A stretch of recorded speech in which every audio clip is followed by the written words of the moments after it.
श्री स्वामी समर्थ. मी योगिता स्वागत करते तुमचं माझ्या चॅनलवरती. आजचा दिवस तुम्हाला शुभ जावो, तुमच्या मनातील सर्व इच्छा पूर्ण हो, हीच स्वामीचरणी प्रार्थना. तर आज आहे ना आपल्याला करायचे होते वडे आणि इथं सकाळी स्वयंपाक झाला होता, मुलींचे टिफिन गेले होते. तर इथं कपडे धुतले आणि ते सुकवत टाकायचं काम चालू होतं. तर तुम्ही म्हणत असाल एवढं पाणी का बरं?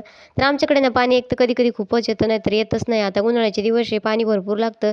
त्याच्यामुळं आम्ही जेवढे असेल नसेल तेवढे भांडे भरून ठेवतो. कारण म्हणजे जर पाणी कमीच आलं तर भरपूर दिवस पुरतं. कारण आता आहे ना उन्हाळ्यामुळं पाणी भरपूर लागतं आणि हापशालाही म्हणजे आमचा जो हातपंप आहे त्यालाही पाणी जास्त नाही आहे आणि दुसरं पाण्याचा स्रोत काहीच नाही आहे. त्याच्यामुळे हे पाणी आम्हाला आहे ना जेव्हा होईल तेव्हा भरपूर भरून ठेवावं लागतं. तर इथं धुणं मस्तपैकी आता वाळत टाकून झालेलं आहे आणि इथं बघू शकता तुम्ही आमचे वडे पाट्यावरतीच असतात. आता कोणी गिरणी उंधळून आणतं तर कोणी मिक्सरमध्ये काढतं.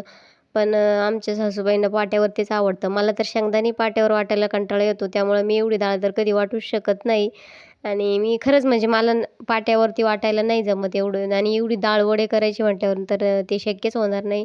तर इथे आहे ना मुगाची आणि मठाची डाळ आहे. तर इथे आहे ना कोणी-कोणी हरभऱ्याची डाळ पण वापरतं. पण आमचे मठाचे आणि मुगाचे असतात. तर इथे 3 पावशेराचे वडे होते म्हणजे रोज-रोज 3 पावशेराचे असे करतो कारण एवढं वाटायला जमत नाही. तर इथं बघू शकता आता वाटण होईपर्यंत आहे ना सगळं आवरलं होतं. आता आहे ना जे आपल्याला वड्यासाठी लागणार होता तो मसाला मी दळून घेत होते. तिथं जिरा आणि जे ओवा आहे तो मी घेतलेला आहे. आता तो बारीक करून घेते. इथं हिंग पण घेतलेला आहे. आता हिंग काय दळायची गरज नाही आपल्याला. आणि या मिरच्या आहे, तरी मिरच्या जास्त तिखट पण नाही, तरीच्या आहे. तर या मिरच्याही आपल्याला आता वाटण करून घ्यायच्या आहेत. ओवा आणि थोडंसं जिरं जे आहे, कारण ओवा ते जास्त जर टाकलं ना तर चरका मारतं, त्यामुळं थोडंच टाकलं होतं. आणि इथं आता लाल मिरच्या आहे ना त्या ज्या आहे त्या मी दळून घेते. आता ह्या पण आपल्याला जास्त म्हणजे बारीक पण नाही दळायच्या आणि जास्त ठोसर पण राहून द्यायचं नाही, कारण आपण जे चाळणी आहे त्यातून गाळल्यानंतर ते पडलं पाहिजे. आणि इथं बघू शकता आता यामध्ये ना आपण लसूण पण टाकलेला आहे. तो तो पण पाट्यावरतीच वाटून टाकलेला आहे, कारण मिक्सरमध्ये तो दळत नाही. तर इथं डाळ पूर्णपणे आता जी 3 पावशेर डाळीचे एवढे वडे आहे, तर इथं आता मी यामध्ये ना हिंग टाकते. चवीनुसार मीठ टाकायचं आहे, मिरची टाकायची आहे आणि आपल्याला तुम्ही कोथिंबीर पण टाकू शकता यामध्ये. तर आता मी ना दुसऱ्या दिवशी जी वडे केले होते त्यामध्ये कोथिंबीर टाकली होती. पण आज काय आपल्याकडे कोथिंबीर नव्हती. तर इथे मिरची आधी मी थोडीच टाकली होती. कारण अंदाज एवढा काही त्याचा कळत नाही तिखट वगैरे. तर नंतर मी थोडंसं टेस्ट घेऊन बघितली तर थोडीशी फिके होते. मग मी पुन्हा थोडीशी वरतून जी मिरची आहे ती टाकली होती. तर आता ओवा आणि ते मी जो जिरे आहे ते टाकून घेत आहे. तर प्रत्येकाकडे करण्याची पद्धत वेगवेगळी असू शकते. तर आमच्याकडे अशाच पद्धतीने करतात. तर बघू शकता तुम्ही आता आहे ना मी हे सर्व जे वाटण आहे ते मिक्स करायचं आहे. आता मी आहे ना चवीनुसार मीठ टाकणार आहे. थोडंसं कमीच टाकायचं आहे, कारण भाजीला टाकताना आपण आहे ना बऱ्यापैकी वरतून मीठ टाकतोच. त्यामुळे नाही मिठाचं प्रमाण थोडंसं कमीच राहून द्यायचं आहे. तर बघा आता मीठ टाकून घेतलं होतं आणि आता हे मी ना पूर्णपणे एकजीव करून घ्यायचं आहे. लसूण जेवढं जास्त टाकाल ना तेवढी तुम्हाला टेस्ट भारी लागते. तर लसणाची मी तुम्हाला ती दाखवलं नाही, कारण ते ना पेस्ट करून झाली होती मला इकडं आवरेपर्यंत. त्यामुळं पुरेपूर तुम्हाला आहे ना जो व्हिडिओ आहे तो शेअर करणं होत नाही आहे, तर त्याबद्दल सॉरी. तर बघा आता एवढं मिक्स करून घेते आणि मी थोडंसं आहे ना टेस्ट घेतल्यानंतर वरतून पुन्हा जी मिरची आहे ती टाकणार आहे. म्हणजे छान असे आपले ना झणकेबाज जे वडे आहे ते होतात. तर बघा आता पूर्णपणे मिक्स झाल्यानंतर मग मी ही मिरची वरून टाकली होती. तर तुम्हाला मी बोलले होते आधी की थोडीशी टेस्ट घेतल्यानंतर कळतं की मीठ मिरची कमी आहे की काय. आता हे एकजीव झाल्यानंतर आहे ना आपण आता आहे ना कसं वारं पण जास्त नाही आहे. आता ह्याच दिवसात आहे ना वाळवणाचे पदार्थ करायला परवडतात. नंतर आहे ना वारं वगैरे सुटलं ना पूर्ण धूळ बसते. आता अजून आम्हाला कुरडया वगैरे करायच्या आहे. पण आहे ना आमच्याकडं मंदिराचं काम चालू असलं जोपर्यंत मंदिराला कळस बसत नाही ना तोपर्यंत आहे ना जे घाट आहे तो घेत नाही. आता म्हणजे 2 वर्षापासून काम चालू होतं, त्यामुळं तर काय कुरडया वगैरे आम्ही केल्याच नाही आहे. पण आता यावर्षी बहुतेक काम पूर्ण होईल. जर पाडव्याच्या आधी पूर्ण झालं तर पाडव्यानंतर तुम्हाला कुरडया वगैरे कसे करतात तोही व्हिडिओ शेअर करायला भेटेल. तर आता इथे आहे ना मी कागद आथरून घेत आहे आणि कागद आहे ना एकदम वरती नेला होता, त्याच्यामुळे तिथं ठेवायला काही मला सापडत नव्हतं. तर जे घरातल्या वस्तू होत्या छोटे-छोटे ते जे सापडेल ते मी तिथं ठेवलं. काही पाईप वगैरे होते, थोडासा एक छोटासा दगड वगैरे ते ठेवलं, कारण ते उडतात. आणि इथं आता आहे ना मी जे वडे आहे ते झारून घेते. तर इथं आहे ना ही चाळणी आहे. जर कोणी-कोणी ना आपले जे ताटं असतात त्या ताटालाही पण करू शकता. तर पहिले कसे ना दारावरती ते डबे म्हणजे ना पत्र्याचे डबे आहे ना ते बनवणारे यायचे आणि त्यांच्याकडून आहे ना अशा वस्तू बनवून घ्यायचे. पण आता कसं आहे ते लोक पण येत नाही आणि पत्र्याची वस्तू पण कोणी वापरत नाही.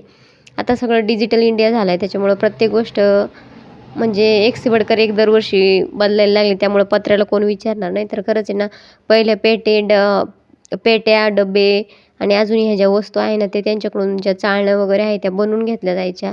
जे आपले पहिले लग्नामध्ये तुपाचे डबे असायचे किंवा तेलाचे डबे असायचे त्या डब्यांपासून वेगवेगळ्या वस्तू बनवायच्या. तर आता ही चाळणी विकतच आणलेली होती.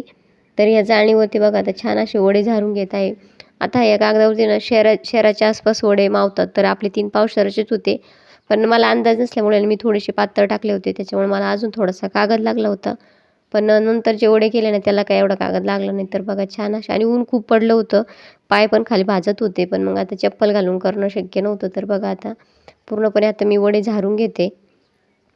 कारण आता पूर्ण व्हिडिओ शूट करत बसले तर वडे होणार नाही. तर बघा आता पूर्ण आता वडे झारून झालेले आहेत. तर संध्याकाळी ना जेव्हा मी जे वडे काढील ना तेव्हा तुम्हाला दाखवेल आणि त्याची रेसिपी मी शेअर करेल तुमच्याशी की कशाप्रकारे जी वड्याची भाजी आहे ती करतात. तर बघा आता म्हणजे बऱ्यापैकी ना आत्ता थोडीशी सुकली तुम्हाला दिसतच असतील आणि छान असे आता पूर्ण वडे याच्यावरती मावले होते. आता नाही हा जिना आहे त्या जिन्याची सावली त्याच्यावर पडते. त्याच्यामुळं नंतर ऊन आलं का दुपारचं जे ऊन आहे ते बरोबर या वड्यावरती पडेल. आता सकाळी थोडंसं म्हणजे 10-11चा टायमिंग आहे. तर आता आपले मॅडम लोक आलेले आहे शाळेतून. त्यांचे इथं शाळेत सेलिब्रेशन होतं रंगपंचमीचं.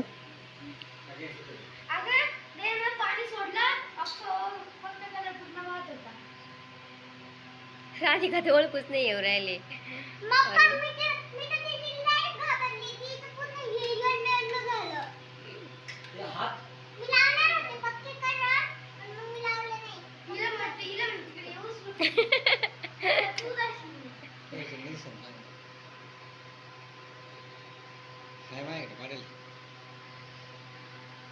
पाणी पिवते मला चल. का बरं? तर आता आहे ना संध्याकाळचे 6 वाजले असतील तर वडे काढायला जायचं आहे. मी आज आहे ना वडे होईपर्यंत आहे ना जे एक ब्लाऊज आहे ते ठेवलेलं आहे आणि आता इकडं शिवलेलं आहे. इथं चहा उकळत आहे. आता चहा घेते आणि वडे काढायला जाते मी आता. मस्त असा आपला चहा उकळत आहे. आता तुम्हाला मी ब्लाऊज दाखवते. आज मी छान असे ब्लाऊज आहे ना शिवलं आहे. तर कसं रिकामा बसण्यापेक्षा आहे ना काहीतरी करत राहिलं ना तर माइंडही फ्रेश राहतो. तर बघा छान असं आपलं इथं ब्लाऊज रेडी झालेला आहे. तर आता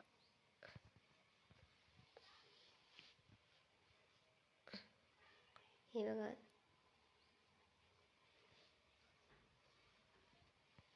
पूर्ण आपलं ब्लाऊज रेडी झालेला आहे. पाठीमागून आहे ना फक्त लेसच लावायची होती. डिझाईन वगैरे काय करायची नव्हती. अजून त्याला लटकन वगैरे लावायचे आहे. पण बघू थोड्या वेळाने. आता साड्या पण पिको करायच्या आहे तर त्याही करते. तर साड्या आहे एवढ्या आपल्याला पिको करायच्या आहे. तर आता वडे काढून येऊ आणि मग या साड्या पिको करते. हे बघा वाऱ्यामुळं कसे झाले वडे पूर्ण निघून गेलेले. आता तेवढे वेचून घेतो आम्ही आता पटपट.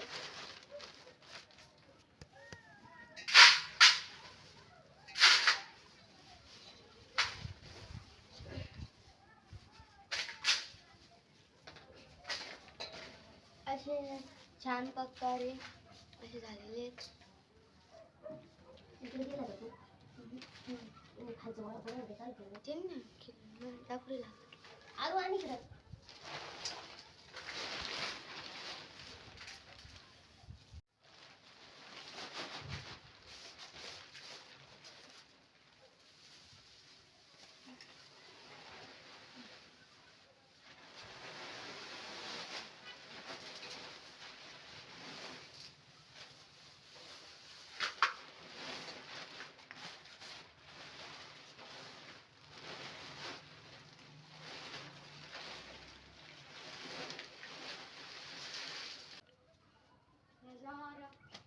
उचलून घ्यावं लागेल.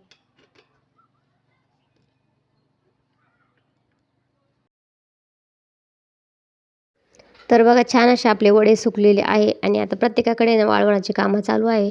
तर संध्याकाळी असं असतं मस्त गावाकडचं वातावरण छान आणि उन्हाळ्याच्या दिवसात सर्वच घरी असतात त्यामुळे गाव कसं भरलेलं दिसतं आणि निरभ्र आकाश आहे बघा. दिवस पूर्णपणे मावळलेला आहे. तर चला आता आपल्याला स्वयंपाकाला सुरुवात करायची आहे. तर असा होता आजचा व्हिडिओ. तुम्हाला कसा वाटला कमेंट करून नक्की सांगा आणि व्हिडिओ आवडल्यास लाईक शेअर सबस्क्राईब करायला विसरू नका. धन्यवाद.